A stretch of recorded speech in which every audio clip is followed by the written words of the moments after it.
పనిచేసే party Telugu Desam party. ఇవాళ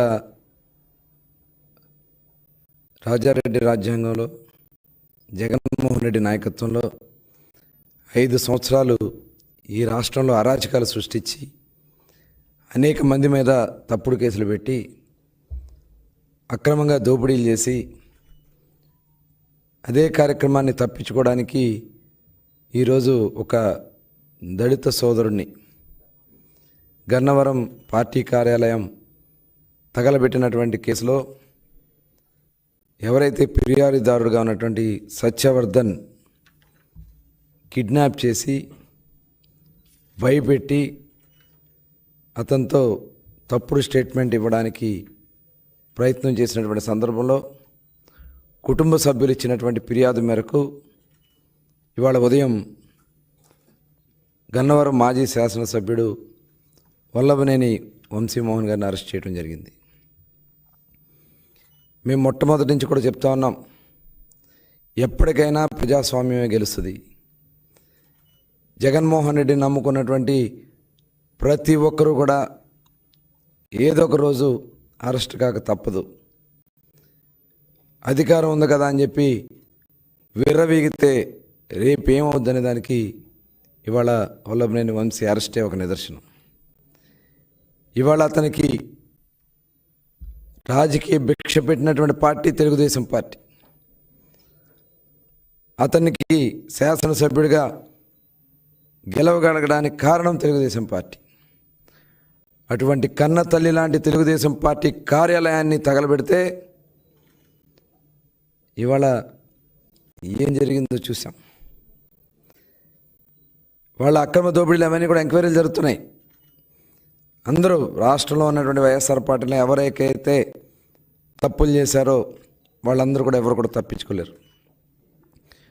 ఇవాళ రాజకీయంగా చాలా ప్రాధాన్యత కలిగినటువంటి కృష్ణా జిల్లాలో భ్రష్టు పట్టించారు ప్రతి ఒక్కరు కూడా.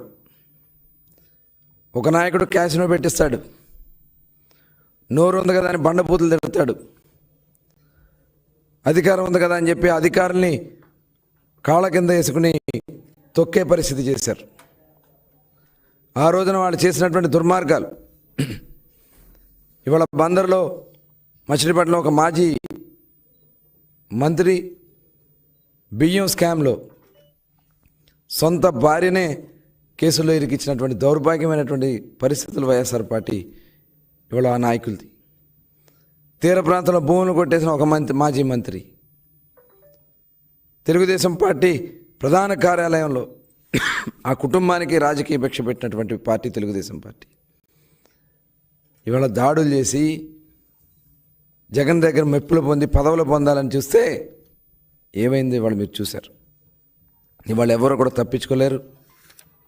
ఇవాళ ఎవరైతే కంప్లైంట్ ఇచ్చారో అతని మీదే, ఒక దళితుడి మీదే ఇవాళ ఇలాంటి దుర్మార్గాలు చేస్తూ ఉన్నారంటే ఎట్టి పరిస్థితుల్లో కూడా ప్రభుత్వం చూస్తూ ఊరుకోదు.